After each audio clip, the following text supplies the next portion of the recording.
So tell us about this this plaque right here. I've seen this before, but it's got quite a story behind it. This is the replica of the plaque that was left by Apollo 11. Each of the Apollo missions left a plaque like this attached to the lunar lander, and it just shows really what the moon was about. This was something for mankind to celebrate, and it's signed by Richard Nixon and all three of the astronauts on the Apollo 11 We come in peace for all mankind, Exactly. and that really is that's what NASA's all about. Yes, Yeah. and that's the exciting thing, and I think that the moon represents an opportunity for there to be, as a stepping stone towards human space exploration. It also establishes a place where science and exploration can occur in a peaceful setting. There's a conspiracy.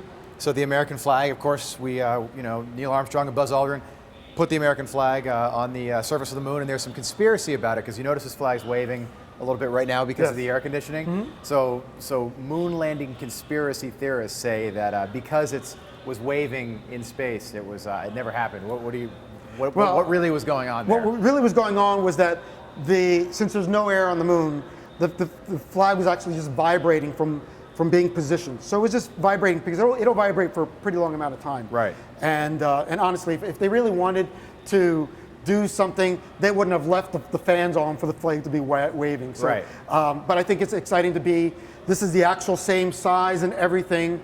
So you can put yourself on the moon and imagine stand next to Buzz Aldrin and just make your presence known on the moon. This looks like it's the first step.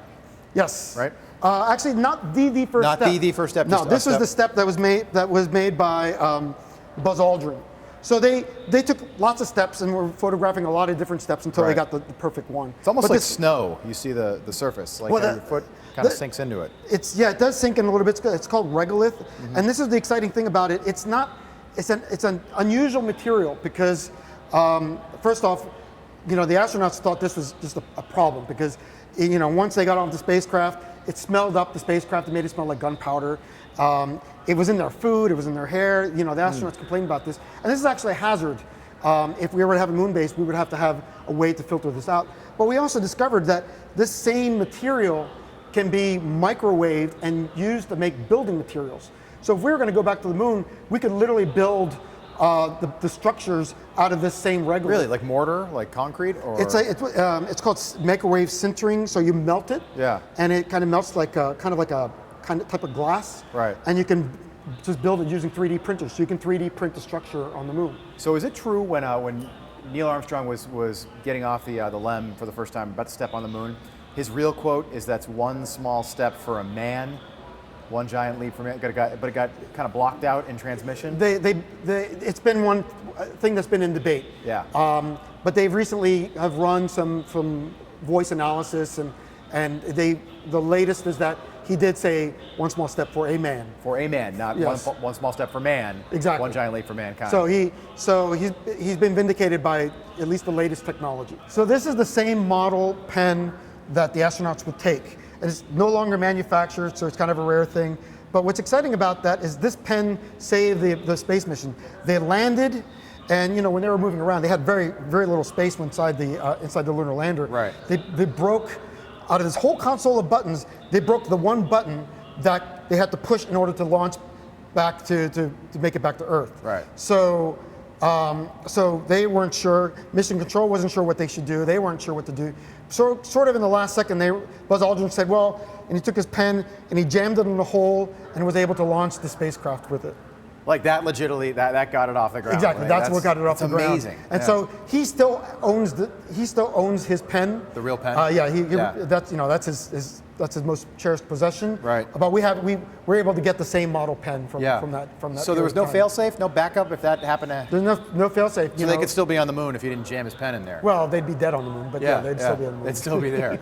And maybe there was no backup because this computer system right here is so there's more power in a cell phone, right, than there is in the basic computer? Basically, a calculator is more powerful. This is the computer system that they used for all of the Apollo missions. And it was actually the first time that they created a way that people could interact with computers. And so this ran everything. They could enter the right code and launch the spacecraft. They could enter the code and just run a wide variety of things. On the Apollo 11, though, it had a glitch right when they needed it the most, as far as when they were landing on the moon. And so they, the fabulous thing about astronauts, about NASA, and about the training is that they are fantastic at being able to think on their feet. So they were able to land manually on the moon, and Neil Armstrong, being the fantastic pilot that he was made it perfectly fine. But it's great that we have this computer, and it actually has the same computing power as the computers are using in the Apollo missions. It's amazing. I wouldn't be comfortable if this was navigating me to get to the gas station, let alone get to the moon. I can't believe they relied on this 50 years ago. But the computer, this computing technology, which was developed at MIT, was extremely reliable. Yeah. Extremely reliable. Yeah. Just that one glitch. Yeah, They one can't fault glitch. for that. That's Yeah. pretty good. But even the computers nowadays, when's the last time you spent a month that your computer hasn't glitched? So, Yeah, yeah. So there's a lot to be said for that computer system. And that was, how long were they actually on the moon? For about a day and a half. Day and a half. And then the mission itself was like 4 or 5 days? Yeah, total. So they left. They launched on the 16th. Yep. And they returned on the 21st. 21st, okay. And this right here might be, to me, this is like the coolest thing that we've got. I think everyone wants to say they've seen something like this. Yes, the great thing about, this is a moon rock, and we, it's great. We have this little bitty moon rock. We also have a gigantic one also in our exhibition that came in. That's a very large meteorite. So wow. It's and that one you can touch. Yeah. So wow. it's great. MOSI has a fantastic history of promoting space exploration, human space exploration, and we've inspired hundreds of thousands of people over the years. Yeah. And it's great that we continue to do that. And did they mail this? Like, did they send this to you? You have to send this back at some point, or is this the museum's? This is part of MOSI's. Okay. MOSI's Have you collection. touched it with your bare hands? Oh yeah, or? I'm the one who put it together. Really? Oh yeah. So what does it feel like a normal rock, or does This it? just feels like a normal rock. Yeah. But it's more than that. It's this rock's from the moon. So, Right. So it's very exciting to be able to celebrate along with everyone else. This 50th anniversary, because this is multi-generational. Yeah. It means so much to so many people, and it should mean a lot to so many people, because we are born explorers, and we're going to continue to explore our solar system and beyond. And so I think it's important that we remember the people that were involved, all the thousands of people that worked in NASA, and the country that all rallied together, and the astronauts that made the first mission, as well as the ones that continued on the Apollo space program. In addition to those 3 guys that Exactly. blasted off. Yes. All right, so this is also pretty cool. This is what the moon apparently smells like, and there's a story behind it. Yes, when they got back on the spacecraft, that's one of the things that they complained about, was the fact that all this regolith, the moon dust, smelled. So it smells like spent gunpowder. Yeah. I mean, it's gunpowder, and there's some other scents in there, but that's kind of... Exactly. It's not a bad smell, but I don't know if I No, want it's to not a bad smell. It's not permanently. nearly as bad as the International Space Station. Right. It smells like a really bad locker room.